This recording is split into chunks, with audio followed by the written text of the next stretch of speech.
Saudara-saudara, sekarang ini banyak orang bisa memberi contoh, tapi sedikit orang bisa menjadi contoh. Ngasih contoh mah gampang, jadi contoh susah. Karena beliau manusia. Laqad ja'akum rasulun min anfusikum. Kalau kambing disuruh nyontoh ayam, yang nyuruh nyontoh kagak punya pikiran, ya kagak level. Kambing mah nyontohnya kambing, kebo nyontohnya orang, nyontohnya orang. Makanya nabi kita orang, bukan malaikat, bukan jin, bukan dewa, manusia. Kalau manusia disuruh nyontoh manusia, itu perintah masuk akal, predispositionnya sama. Kalau disuruh nyontoh malaikat mah ribet kan. Malaikat bagaimana nyontohnya, dia mah tidur kagak, makan kagak, sama duit budak, sama perempuan kagak open, lah susah nyontohnya. Ya, Superman tuh biar hebat nggak bisa dicontoh Superman, bagaimana terbangnya, lagian pakai celana dalam di luar ban, nggak bisa dicontoh Superman mah. Nabi kita manusia utuh, cuman sungguh pun manusia, kualitasnya beda. Ini namanya basyarun la kal basyari. Manusia memang, tapi jangan samain, bobot bibitnya beda. Contoh, kita nih manusia, kita tidur. Nabi kita manusia, beliau tidur. Tidur Nabi, tidur mata doang, hatinya nggak pernah tidur. Tuh bedanya sama kita tuh. Tidur kita keblek, asal tidur habis-habisan. Lagi, kita manusia, kita keringetan. Nabi kita manusia, keringetan. Keringet Nabi harum wangi, bau minyak kasturi, zaman belum ada parfum. Keringet kita udah rasain aja masing-masing dah, jangan pakai dikebet udah.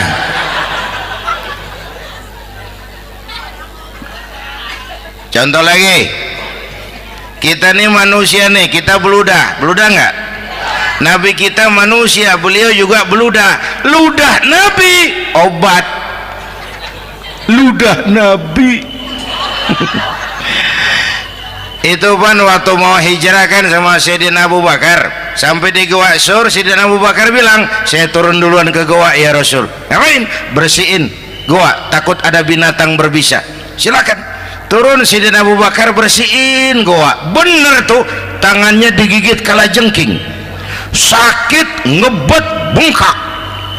Kalajengking Arab ya, emang di Arab kejadiannya. Heran nyaut aja bener, ditahan aja, udah aman ya Rasul, silakan turun.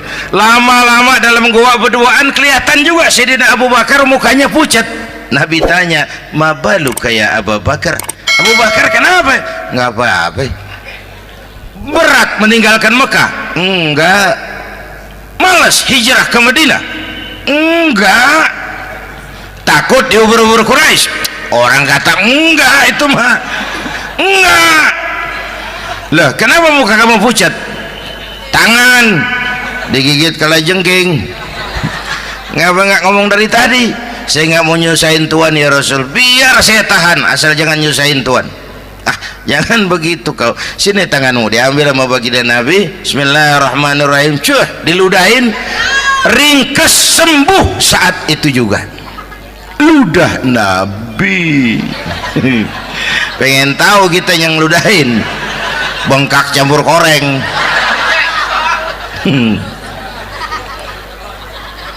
Satu tuh alasannya kenapa Nabi dijadikan contoh, karena manusia. Kalau manusia disuruh nyontoh manusia pasti bisa dong ya.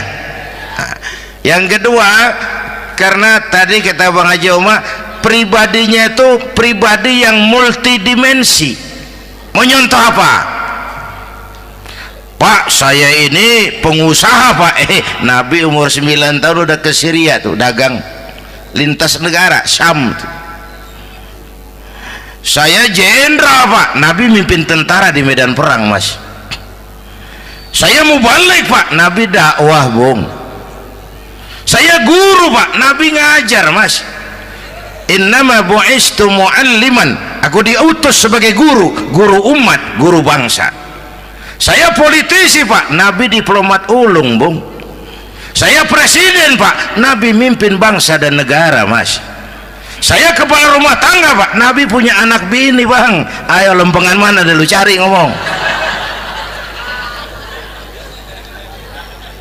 Malah Nabi Isa tuh nggak bisa jadi contoh bagaimana membina rumah tangga bahagia.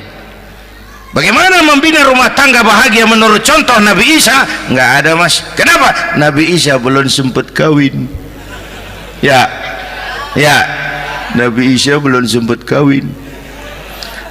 Ada pengikut Nabi Isa menyangka nggak kawin ajaran Nabi Isa, pada ngikut lagi nggak kawin. Tuh pastor tuh mubazir. Lah orang dikasih perabotan. Bang bener, saya kalau dalam Islam kiai kagak boleh kawin, saya pilih berhenti jadi kiai. Kalau kagak ada giro-giroan, botak rambut.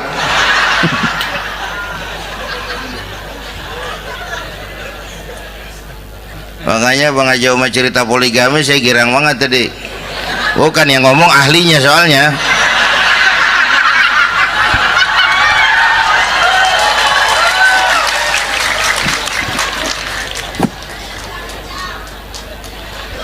Dadah gitu aja deh ya. Nah kata Imam Busair nih yang dahsyat, ka'annahu wa huwa fardun fi jalalatihi fi askarin hina talqahu wa fi hasham. Sepertinya kehebatan Rasulullah itu sama baik sendiri maupun di tengah tentara. Artinya begini, orang hebat banyak, tapi yang hebat di mana-mana susah nyarinya.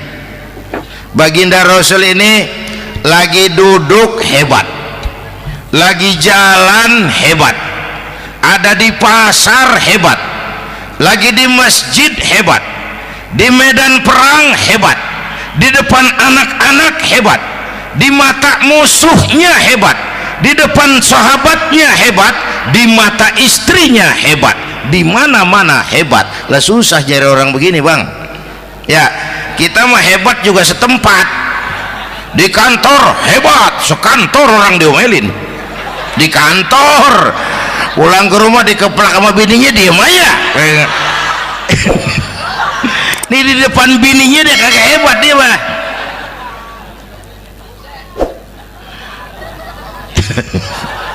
Oke, lalu kalau begitu soalnya apa yang mau kita contoh? Saya sampaikan 3 aja.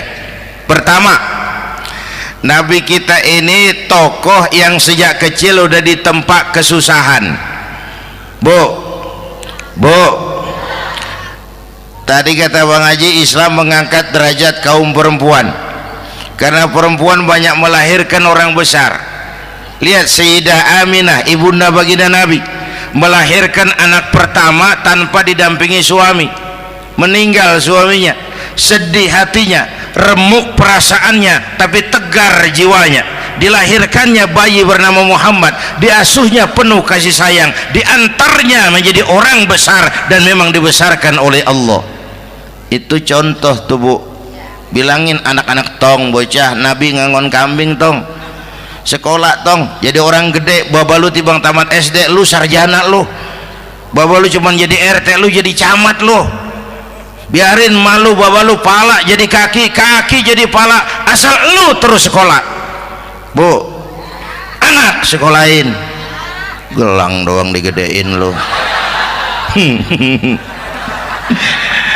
Nih kan kita Betawi nih pendidikan ngentengin banget kotaan. Udah dong jangan tinggi-tinggi sekolah udah.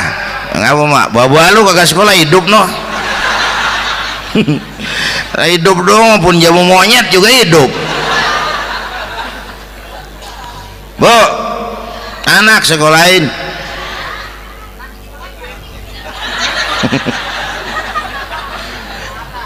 Mahatma Gandhi, kecilnya begeng, ceking, cacingan, liatim.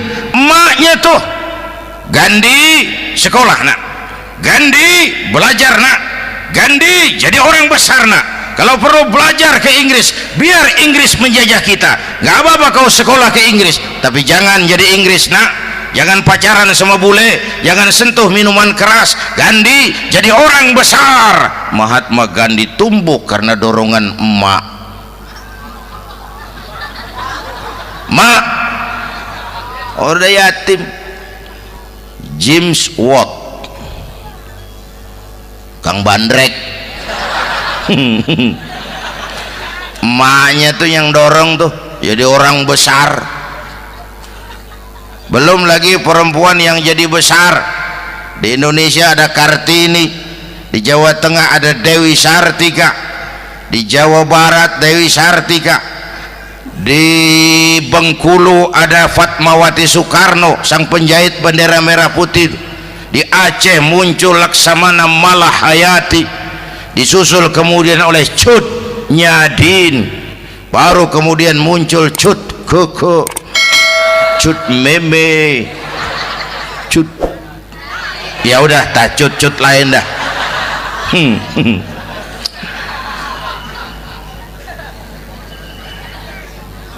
Nabi ke remajanya nggak dikolokin, tegar, tahan bantingan, nggak cengeng. Begini bang, kalau bahasa kita nih, bahasa Betawi nih, orang mah bang kalau udah biasa susah ketemu susah nggak kaget udah.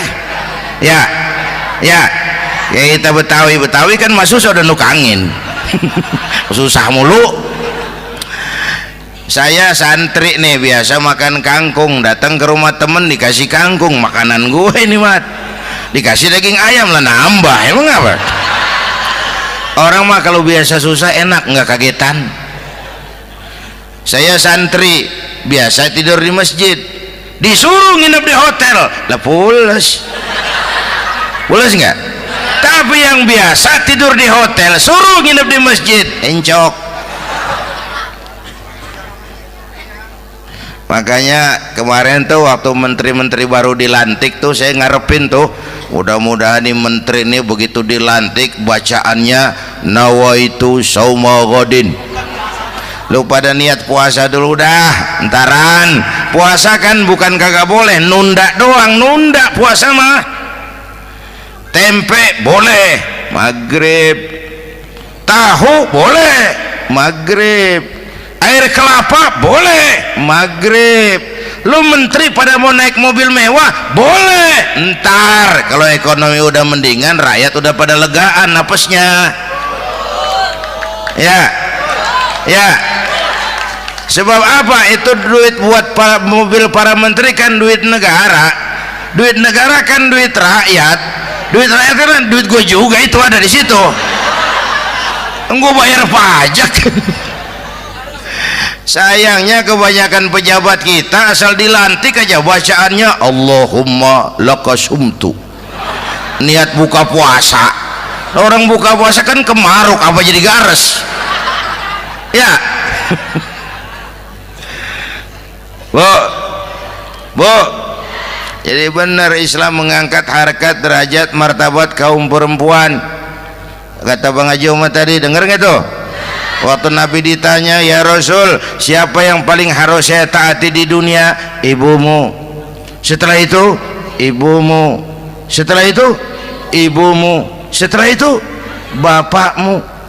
Ibu 3 kali disebut, bapak coba pikirin, ibu 3, bapak 1 bapak. Ini bagaimana ngitungnya? Jadi kerok begini nih ngitung nih.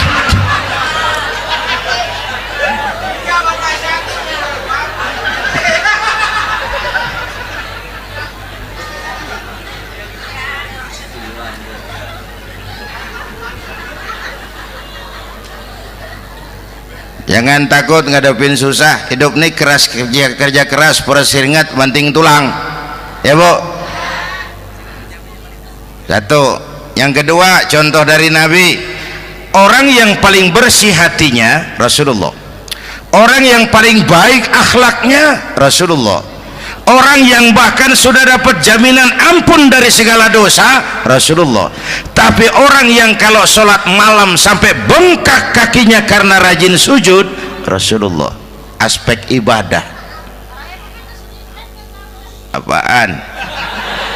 Hei, diam-diam giliran gue ini ngomong.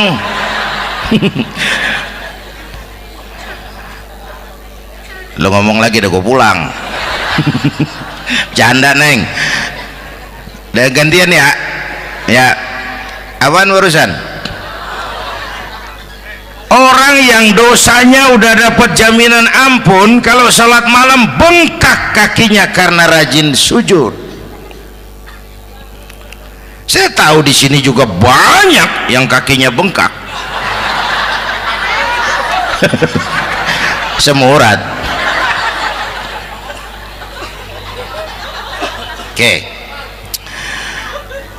Kira-kira 3 minggu yang lalu saya menghadiri haul akbar Syekh Maulana Malik Ibrahim di Gresik, haul ke-609.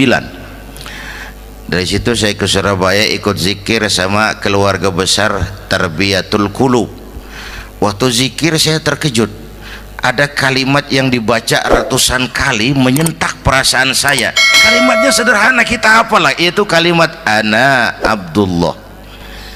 Dibaca ratusan kali, ana Abdullah, ana Abdullah, ana Abdullah, ana Abdullah. Buat saya itu menyentak karena memperteguh komitmen saya hamba Allah, saya hamba Allah.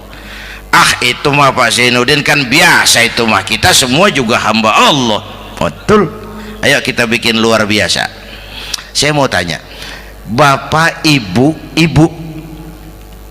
hamba Allah apa bukan? 3 orang. Ibu hamba Allah apa bukan? Hamba Allah. Kata siapa? Nah, kata ibu sendiri. Kalau kata sendiri pan namanya pan ngaku. Ya, orang ngaku mah boleh dong, tiba ngaku namanya juga ngaku. Cuman diakuin apa enggak kita pan belum tahu. Ngaku mah murah, diakuin mahal. Ya, yang gampang dah. Ibu kenal sama Presiden SBY? Kenal. Presiden SBY kenal sama ibu? Lo ngaku, lo ngaku.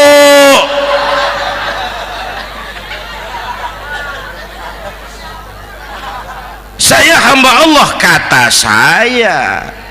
Berapa banyak orang mulutnya hamba Allah, perbuatannya menyatakan dia hamba dunia, hamba harta, hamba jabatan, hamba setan, budak nafsu.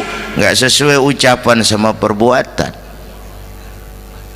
Yuk jadi hamba Allah yang beneran. Jangan separuh-separuh. Kita mapan asal sakit mah hamba Allah. Ya Allah, ya Allah, lagi sakit, sehat ya dikit, keder, nyari masjid nggak ketemu.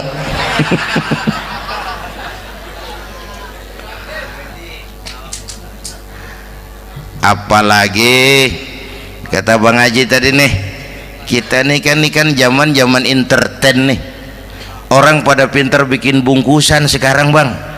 Ya, abad entertain, orang pada bangun pencitraan. Tadi itu kiai sama dukun tipis bedanya. Dukun pada pasang iklan sekarang, ketik reg. Waduh, sampean lahir hari Selasa, nggak cocok di air, ono di hutan sono, larang udah dagang es jadi berhenti, nggak cocok di air.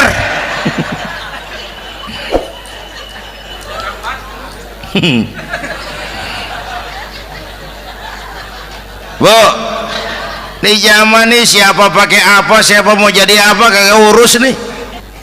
Bapak Ibu hadirin yang saya hormati, dan masyarakat kita ini kayak daun kering. Tahu daun kering? Gampang dikumpulin, susah diikat, berisik, gampang dibakar. Tuh daun kering.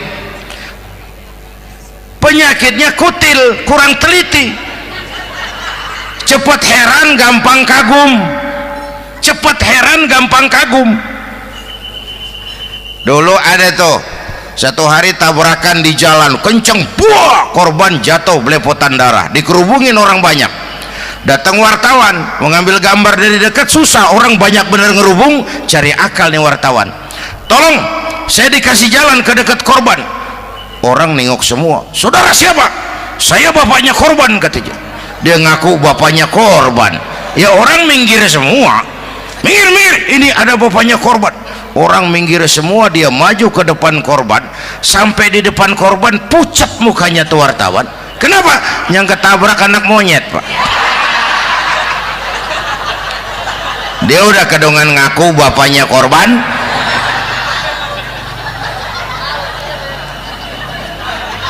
Bu, ini cerita pendek tapi pesannya lumayan nih. Kalau belum kenal bener mah jangan buru-buru ngakuin, ya. Dia kagak tahu yang ketabrak siapa, main ngakuin aja, saya bapaknya korban. Lu makan lu jadi bapak monyet sono lu. Makanya jagain kampung kita nih, jangan kemasukan yang aneh-aneh, ya. Nabi palsu, aliran aneh, ya ini bid'ah, itu bid'ah kuno yang kayak begitu. Capek kita ngurusin begitu, udah kelewatan, ya. Yang tahlil terusin, yang kagak suka nggak apa-apa, cuman jangan ngomelin yang tahlil. Orang tahlil juga pakai dalil. Yang mabok masih banyak, yang tahlil diomelin. Kita nih kayak kurang kerjaan, akhirnya rame turu-turu kita.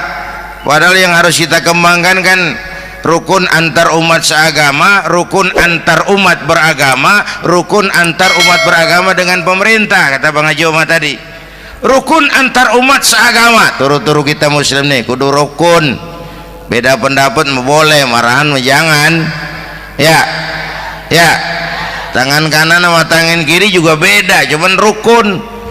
Asal kiri gatal nih, kanan kagak diundang, dia datang aja nggak rukin.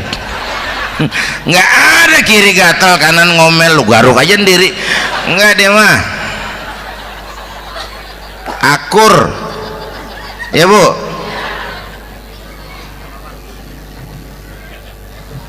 Yang kedua rukun antar umat beragama. Islam ini rahmatan lil. Yang ketiga rukun antar umat beragama dengan pemerintah. Ini mah kita kan bermasyarakat sama juga sembahyang berjamaah, ada imam ada makmum, ya. Nih rakyat kalau jadi pemilih yang pintar ke depan, nah, mau milih wali kota kayak gubernur kayak presiden kayak. Sebab apa? Sholat berjamaah kan siapa makmum kagak penting, Bang. Makmum mah siapa aja boleh, ya.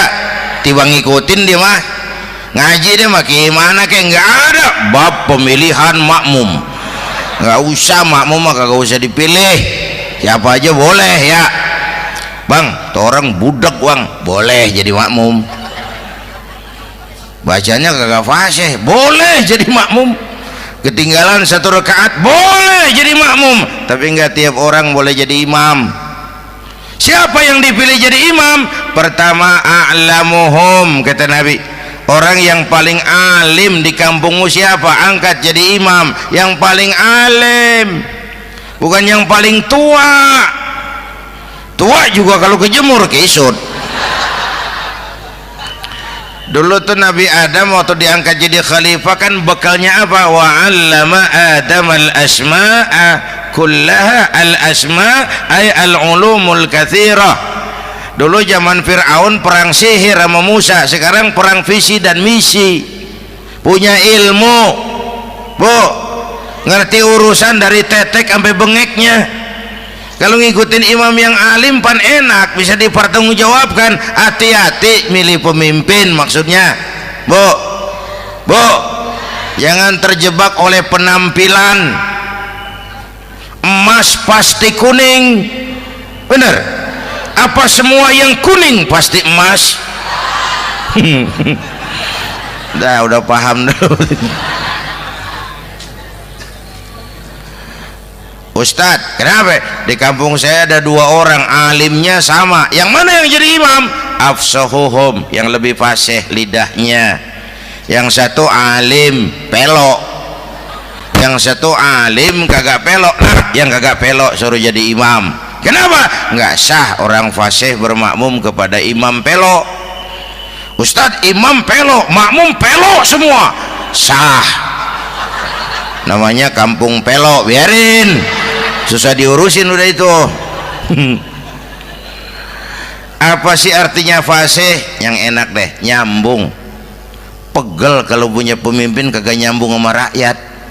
Ya, rakyat mau yang ngidul deh ngalor, rakyat mau yang ngulon deh ngetan. Lah kan capek rakyat, kagak nyambung. Makanya kalau jadi imam pesan Nabi, idza amma ahadukumun nas falyukhaffif. Kalau kamu jadi imam, ringankan sholat kamu. Itu makmum nggak sama kekuatannya. Jangan panjang-panjang kalau jadi imam, kudu tahu keadaan makmum. Tuh makmum ada yang udah tua rentak, diri aja udah gemeter. Ada yang punya darah tinggi, kalau sujud kelamaan palanya ngebet. Ada yang udah janji tuh makmum habis sembahyang mau terima duit. Kalau imam kelamaan, kalau saudan makmum. Ya, nyambung. Jangan udah diangkat jadi imam saenake dhewe. Salat isya berjamaah, rakaat pertama selesai Fatihah Yasin. Makmum ikut mengikut, cuman bari ngancem, besok gua tawiatin balik lagi udah.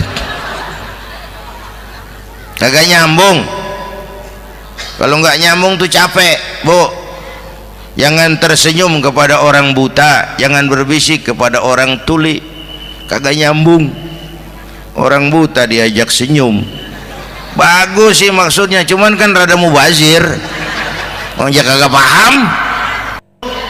Cari pemimpin yang nyambung. Kalau memang masyarakatnya suka tahlil, cari pemimpin yang suka tahlil.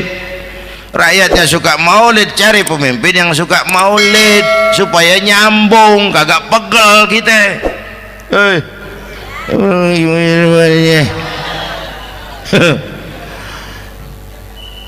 Bapak Ibu hadirin, saya balik urusan kita. Nyontoh Nabi ibadahnya luar biasa. Bu, kita ini perlu Allah. Kita ini perlu Allah.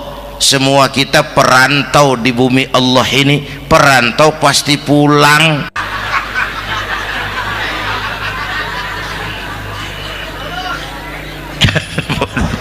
Bolot, bodoh kalau ada perantau, dia sadar dia perantau tapi nggak pernah mikirin pulang.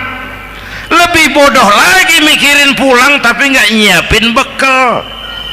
Yang tadi Bang Haji Omah udah bilang tuh, muda mati ya. Kadang-kadang engkongnya segar banget, cucunya mati ya. Perantau mah mesti pulang. Sini mah kita ngendon doang, ngendon taran. Mula-mula pan Bang, kita mah tinggalnya jauh di alam arwah. Dari sana pindah ke alam rahim, alam kandungan emak nih. Pernah tinggal di situ 9 bulan tuh.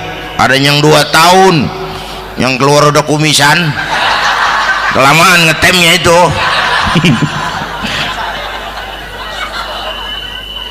Dari sisi ini oh pantas ibumu, bapakmu, karena alam rahim, fisik dan psikis emak lebih capek dari kita bapak. Kita mah orang laki mah, kita mah pan investor gitu mah, nanam modal doang. Yang ngolah pabrikan emak tuh ya mak. Pabrik. Anak-anakku remaja, pemuda yang hadir, Masya Allah, emakmu, emakku, emak kita semua nih, dari mulai ngidamin kita udah kita seksa nih mana. Dari mulai ngidamin kita udah kita seksa emak nih, muntah nggak urus. Mending ada yang dikeluarin mah enak, lega. Ini kagak ada apa-apanya. Bener mak. Yang dipengenin yang kagak musim, lah kan setengah mati lagi urusan. Tengah malam pengen megang pala kereta, lu jorok bener lu, gue heran.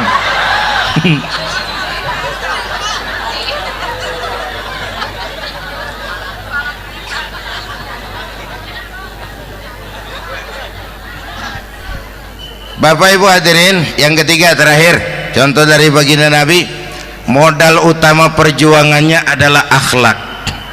Memperbaiki akhlak, pakai akhlak. Rasulullah ngajak, bukan ngejek. Rasulullah merangkul, bukan mukul. Rasulullah pakai argumen, bukan pakai sentimen. Tujuannya adalah kebenaran, bukan menang-menangan. Prinsip dakwahnya basyiru wala tunafiru, yassiru wala tu'assiru. Gembirakan orang, jangan ditakut-takutin. Mudahkan urusan orang, jangan dibikin sulit. Di masyarakat memang mendingan rakyat rendah berakhlak tinggi daripada pejabat tinggi berakhlak rendah. Dulu tahun 50-an orang kita kalau pergi haji ke Mekah 6 bulan. 6 bulan tuh orang udah pada lupa aja baru pulang. 6 bulan yang ada cuman kapal laut, Mekah Madinah onta, banyak rampok lagi di gurun pasir Baduy itu. Dulu orang tua kita belajar manasik, kalian belajar silat. Sekarang karena kemudahan kemajuan ilmu menciptakan Boeing memotong waktu 5 bulan, orang pergi haji cukup sebulan. Bapak Ibu hadirin yang saya hormati, oleh karena itu menjaga nilai-nilai akhlak itu penting. Kepada siapa kita harus berakhlak? Pertama, kita harus berakhlak kepada Allah. Bagaimana caranya? Jangan menyekutukannya dengan sesuatu pun. Yang kedua, jangan menyembah kecuali hanya kepadanya. Yang kedua, kita harus berakhlak kepada sesama tadi itu. Yang ketiga, kepada lingkungan. Saya dulu masih zaman ada almarhum kakek saya, engkong. Kampung saya banjir, air masuk ke rumah. Saya teriak, "Kong, banjir, Kong." Engkong saya ketawa, "Biarin, bukan salah air." Habis, salah lo. Salah kita bagaimana, Kong? Lah lo tempat air lo tempatin. Yang punya tempat datang ya kagak ngerti, ini tempat gua, ini di sini nggak pada lo, lah banjir. Engkong saya nggak makan bangku sekolahan, tapi wise pak. Air kan bukan musuh, air kan temen kan kudu punya tempat. Lalu kagak punya tempat, pantas kemana dengan ayam, banjir. Ya, dulu saya remaja ngaji babul istinja, kiai ngajar makruh buang air kecil di tanah berlubang. Saya tanya, kenapa makruh kiai? Pertama, untuk alasan kesehatan. Siapa tahu di lubang yang kamu kencingi ada gas beracun. Kalau tidak kiai, kalau tidak maka artinya melindungi binatang yang ada di dalam lubang. Siapa tahu di lubang yang kamu kencingin ada semut sedang rapat membahas laporan Susno 2Ji. Apa dosanya lalu mati dikencingin? Ini namanya rahmatan li semut. Saya mau bilang alam sekarang tidak seramah dulu karena kita juga nggak ramah sama alam. Bapak Ibu hadirin yang saya hormati, padahal watak Islam rahmatan lil alamin. Inilah barangkali sekelumit